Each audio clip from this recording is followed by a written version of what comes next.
Assalamu alaikum everyone. I'm Zubair Saleem and you are watching a video on COVID-19 and related illnesses. So here is my introduction, so a little bit about myself. हम इस video को start करेंगे with the economic impact of covid. Guys ये समझना इसलिए ज़रूरी है कि हम लोग अंडरस्टैंड कर सकें कि क्या इकोनॉमिक इम्पैक्ट आ चुके हैं कोविड-19 के एंड कौन से स्टैंडर्ड इस सिचुएशन में रेलेवेंट हो जाएंगे। So the first economic impact जो हम लोगों को अंडरस्टैंड करना है दैट इज कि मेजॉरिटी बिजनेसेस के ऑपरेशंस जो हैं वो तो हॉल्ट हो चुके हैं, क्लोज हो चुके हैं, या फिर अगर चल रहे हैं तो दे आर रियली डिस्टर्ब्ड। जैसे अगर मैं पाकिस्तान की बात करूं गाइस तो फार्मास्यूटिकल कंपनीज ऑपरेशंस में है, देन फर्टिलाइजर सेक्टर हमारा ऑपरेशंस में है, बट अदर सेक्टर्स जो हैं वो ऑलमोस्ट क्लोज हैं। जो फार्मास्यूटिकल कंपनीज हैं वो भी थोड़ी डिस्टर्ब हैं। वो सिर्फ इस वजह से डिस्टर्ब हैं कि वो रॉ मटेरियल इंपोर्ट करते थे, हमें पता है कि इंपोर्ट करना मुश्किल हुआ है क्योंकि मेजॉरिटी एयरलाइन कंपनीज ऑपरेट नहीं कर रही। ऑन द अदर हैंड जिन कंट्री से वो इंपोर्ट कर रहे थे वहाँ पे खुद इकोनॉमिक क्राइसिस आ चुका है और वहाँ पे भी ऑपरेशंस डिस्टर्ब है। सो सेकंड थिंग जो कि आप लोगों को समझनी है वो ये है कि एक अनसर्टेनिटी इकोनॉमिकली प्रिवेल कर रही है in the economy all over the world obviously. उसमें अगर हम स्टॉक एक्सचेंजेस की प्राइस देखें तो स्टॉक एक्सचेंजेस प्राइसेस बहुत वोलेटाइल रही हैं इस पूरे के पूरे कोविड-19 में। एंड इंटरेस्टिंगली ये वोलेटाइल शुरू में डाउनवर्ड्स थी बट देन अपवर्ड्स और डाउनवर्ड्स दोनों तरफ वोलेटाइल नजर आई हैं। So there are both type of movements, positive movements भी आ रही हैं और नेगेटिव मूवमेंट्स भी आ रही हैं। देन एक्सचेंज रेट्स भी बहुत ज़्यादा वोलेटाइल हैं। अगर हम बात करें डॉलर का जो रेट था that was 154 before covid, but now days it is actually traded at around 168 167। So guys the third impact जो आप लोगों को समझना है वो ये है कि जो इंटरेस्ट रेट्स हैं उसमें ड्रास्टिक डिक्रीज आया। अमेरिका में ऑलमोस्ट 0% पे जो रिस्क फ्री रेट है आप लोगों का। देन जो पाकिस्तान है उसमें भी आप लोगों ने कोविड-19 के टेन्योर में देखा कि अराउंड 2 to 3% डिक्लाइन आया। देन गाइज अगर हम लोग बात करें तो ऑयल प्राइसेस जो हैं वो बहुत ज़्यादा वॉलेटाइल हैं। There are two reasons. The first reason है कि उसकी डिमांड उतनी नहीं है। द सेकंड रीज़न इज़ कि रशिया एंड जो ओपेक कंट्रीज़ हैं वो कट डाउन जो प्रोडक्शन है उसको कट करने पे राज़ी नहीं हो रहे। When I am recording this video जो ओपेक एंड रशिया की जो नेक्स्ट मीटिंग है that is tomorrow. So may be there is some situation जिसमें वो प्रोडक्शन को कट डाउन करें, but due to lack of demand ये जो प्राइसेस हैं ये अगेन वोलेटाइल रहेंगे। प्लस जो ट्रम्प है उनकी तरफ से कोई ना कोई ट्वीट भी इसकी वोलेटिलिटी को बढ़ा रही है कि ऑयल की क्या प्राइसेस हैं। So there is this is some major impacts on the economy. अब अगर आपको ये समझ आ गए हैं तो then we are able to link this with the business environment. So अब मैं बात करूंगा उन चैलेंजेस पे जो बिजनेसेस को आजकल फेस करने पड़ रहे हैं।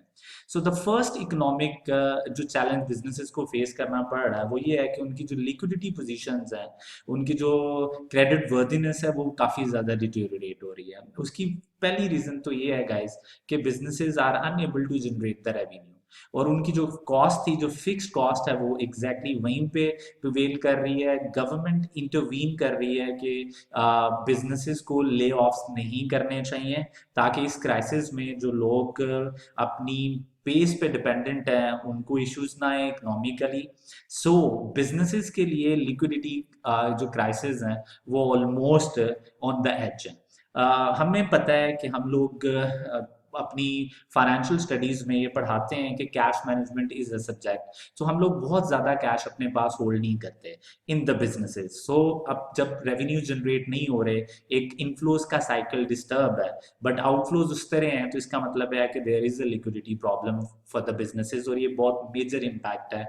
और कुछ बिजनेसेस को ये गोइंग कंसर्न एबिलिटी जो उनकी है उसको डाउट में ले आएगा, और आप लोग नियर फ्यूचर में देखोगे कि ये इश्यूज आप लोगों को नजर आना शुरू हो जाएंगे।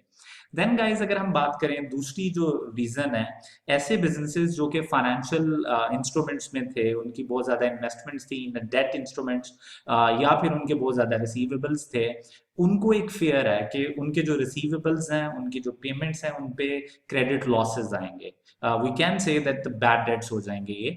और ये जो फेयर है ये एक और प्रॉब्लम क्रिएट कर रहा है उन लोगों के लिए, प्लस जो हमारे पाकिस्तान में जो एक्सपोर्ट इंडस्ट्री है और जितनी भी इंडस्ट्रीज हैं जो कि एक्सपोर्ट बेस्ड हैं, उनके जितने भी रिसीवेबल्स हैं उन पे भी उन्हें डाउट है कि अब वो पेमेंट्स रिसीव कर पाएंगे या नहीं कर पाएंगे।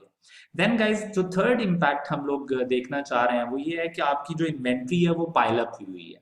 इन्वेंट्री के स्टॉक्स बढ़ रहे हैं, आप लोगों को इन्वेंट्री ज्यादा होल्ड करनी पड़ रही है। अदर देन होल्डिंग कॉस्ट जो फर्दर इश्यूज नजर आ रहे हैं वो ये हैं कि जो डिस्क्रिशनरी एक्सपेंडिचर्स हैं कंज्यूमर्स के, उनको वो रोक दिया है उसने। हर बंदे को इस क्राइसिस में ये लग रहा है कि जो कैश है वो आपका किंग है इस सिचुएशन में। सो हर बंदे की कोशिश है कि वो अपने पास कैश मैक्सिमम से मैक्सिमम रखे, क्योंकि what would be the duration of this covid crisis ये हम लोगों को नहीं पता।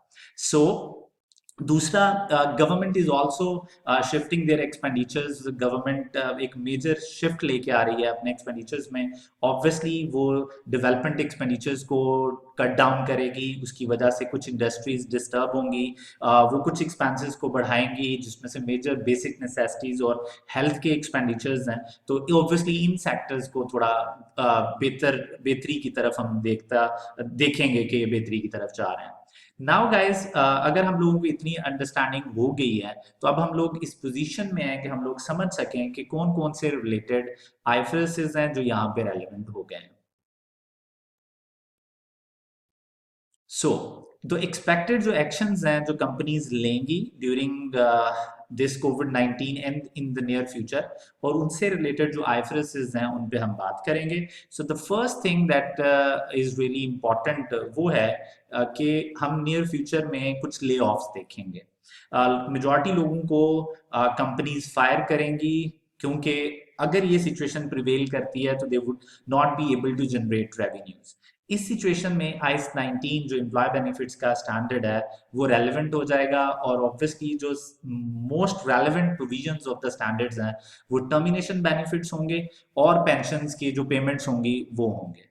Then guys the second thing, हम आने वाले फ्यूचर में रीस्ट्रक्चरिंग एक्टिविटीज देखेंगी। कई ऑपरेशंस कंपनीज मर्ज करेंगी, कई ऑपरेशंस को कट डाउन करेंगे, क्लोज करेंगे, कुछ ऑपरेशंस को सेल करेंगे। सो इस सिचुएशन में हमें पता है कि रीस्ट्रक्चरिंग एक्टिविटीज में जो आईएस 37 है that would be the relevant standard along with obviously IS 19. Then guys companies जो हैं वो इन द नियर फ्यूचर, जब तक ये सिचुएशन चलती है, वो अपनी फुल कैपेसिटी पे ऑपरेट नहीं कर पाएंगे, वो लोअर कैपेसिटी पे ऑपरेट कर रहे होंगे। हमें पता है कि अगर एक बिजनेस लोअर कैपेसिटी पे ऑपरेट कर रहा है तो वो उतना रेवेन्यू जनरेट नहीं कर पाएगा जो वो पहले जनरेट कर रहा था। इसका मतलब है ओवरऑल जो कैश जनरेटिंग यूनिट है, जो आपकी कंपनी है, that would be unable to generate the revenues या कैश फ्लोज जो वो पहले जनरेट कर रहे थे। So less cash flow generate कर रहे हैं बिजनेसेस, इसका मतलब ये है कि उन बिजनेसेस के वो इकोनॉमिक बेनिफिट्स नहीं रहे जो पहले थे। तो इस सिचुएशन में जो कैश जनरेटिंग यूनिट है आईएस 36 का वो बहुत रेलेवेंट हो जाएगा, और हम देखेंगे कि कंपनीज इंपेयरमेंट टेस्ट अप्लाई कर रही हैं on their CGUs and obviously on their assets. Then guys अगर हम बात करें तो कंज्यूमर बिहेवियर चेंज होने की वजह से कई ऐसे बिजनेसेस हैं जिनको आने वाले टाइम में काफी देर तक प्रॉब्लम्स रहेंगी। इस तरह के बिजनेसेस को भी आईएस 36 अप्लाई करना पड़ेगा, because this is also one of the indications कि आपकी प्रोडक्ट्स की उतनी डिमांड नहीं रही। देन गाइज अगर हम लोग बात करें तो जैसे मैंने पहले भी बात किया कि जो फाइनेंशियल एसेट्स हैं, जो आपके रिसीवेबल्स हैं, उनमें एक फेयर है क्रेडिट लॉसेस का। तो ये जो क्रेडिट लॉसेस का फेयर है इसे आईएफआरएस 9 डील करता है, and we know that expected loss model के अकॉर्डिंगली हमें लॉसेस बुक करने पड़ते हैं। So this is most relevant thing in IFRS 9 जो कि आप लोगों को अनकरीब नजर आएगी कि बिजनेसेस अप्लाई कर रहे हैं। देन गाइज अगर और रिलेटेड आईएफआरएस की हम बात करें अदर देन दीज स्टैंडर्ड्स, तो हमें पता है कि फेयर वैल्यू डिटर्मिनेशन पे गाइडेंस जो देता है दैट इज आईएफआरएस 13। आईएफआरएस 13 जो है वो रिक्वायर करता है आप लोगों से कि आप लोग डिफरेंट टेक्निक्स फॉलो करो to calculate the fair value. अब उन सारी टेक्निक्स में एक बात तो होती ही है, दैट इज कि आपको मार्केट पार्टिसिपेंट्स के बिहाफ पे, मार्केट पार्टिसिपेंट्स के पर्सपेक्टिव से सोचना पड़ता है। और आप देखते हो कि फ्यूचर में क्या कैश फ्लोज आ सकते हैं। एक अप्रोच है विच इज इनकम अप्रोच, उसमें अनसर्टेनिटी है गाइस। मार्केट पार्टिसिपेंट्स अनसर्टन है, फ्यूचर कैश फ्लोज अनसर्टन है। तो आईएफआरएस 13 की जो इम्प्लीकेशंस हैं that is very important during these crisis. Then guys अगर हम लोग बात करें तो गवर्नमेंट ग्रांट्स एक बड़ा इंपॉर्टेंट रोल प्ले करेंगी ड्यूरिंग दिस क्राइसिस, क्योंकि गवर्नमेंट डिफरेंट तरह की ग्रांट्स देने पे आ चुकी है और डिफरेंट तरह के पैकेजेस अनाउंस कर रही है फॉर द बिजनेसेस, ताकि इस इकोनॉमिक क्राइसिस को का जो इम्पैक्ट है वो मिनिमम रहे। So the government grant which is IAS 20 वो भी एक स्टैंडर्ड इंपॉर्टेंट होने वाला है with this within this time. Now guys, exchange rates movements की वजह से we know that IS 21 है और IS 21 जो है वो एक्सचेंज रेट्स मूवमेंट्स को रिकॉर्ड कराएगा। सो ऐसे बिजनेसेस जिनके फॉरेन करेंसी के एसेट्स फॉरेन करेंसी में रिसीवेबल्स थे, पेबल्स थे, उन लोगों को काफी ज्यादा गेन्स या वो लॉसेस बुक करेंगे during this period. Then guys अगर हम बात करें तो क्योंकि गवर्नमेंट कुछ जो पैकेजेस अनाउंस कर रही है उसमें टैक्स के रिलीफ बहुत ज्यादा है, तो वो जो टैक्स के रिलीव्स हैं उसमें हम लोग देखेंगे कि आने वाले टाइम में डिफरेंट तरह के डेफर्ड टैक्स एसेट्स को हम लोग रिकॉग्नाइज करेंगे on a different situations. So IS 12 would be the relevant standard. Then guys, there will be a lot of modifications in the contracts. जैसे अगर मैं बात करूं तो लीज के कॉन्ट्रैक्ट्स हम मॉडिफाई होते हुए देखेंगे। लोग बात करेंगे क्योंकि इकोनॉमिक ओवरऑल क्राइसिस में लोगों की जो एबिलिटी होती है टू पे रेंट वो उतनी नहीं रहती, तो फिर वो लोग जो कॉन्ट्रैक्ट्स के को रीनिगोशिएट करेंगे कि हम इतने रेंट्स नहीं दे सकते। तो लीज से रिलेटेड ऑब्वियसली IFRS 16 इंपॉर्टेंट होएगा। एंड देन फाइनेंशियल इंस्ट्रूमेंट्स के जो लोन्स अरेंजमेंट्स हैं, जो आपके फाइनेंशियल इंस्ट्रूमेंट्स के कॉन्ट्रैक्ट्स हैं, आप उसमें भी देखेंगे there will be a lot of modification and restructuring during this crisis. तो उससे रिलेटेड जो स्टैंडर्ड है that is IFRS 9। On the at the end अगर मैं बात करूं तो IFRS 7 जो डिस्क्लोज देता है अबाउट द फाइनेंशियल इंस्ट्रूमेंट्स, जो कि आपकी क्रेडिट रिस्क को बताता है, जो आप लोगों के करेंसी रिस्क को समझाने की कोशिश करता है, जो लिक्विडिटी रिस्क को समझाता है, वो बहुत रेलिवेंट हो गया है और आप लोगों को बहुत अच्छे डिस्क्लोजर्स देने पड़ेंगे ड्यूरिंग दिस अनसर्टन सिचुएशन, ताकि आप ज्यादा से ज्यादा इन्वेस्टर्स को इन्फॉर्मेशन दे सको। तो ये मेजॉरिटी स्टैंडर्ड्स थे जो कि रेलिवेंट हो गए हैं, और ये वीडियो बनाने का मकसद ये है कि आपके एग्जामिनर की भी इन चीज़ों पे नज़र है और ये जो स्टैंडर्ड्स हैं ये आपके नियर एग्जाम में आप लोगों को नजर आ सकते हैं।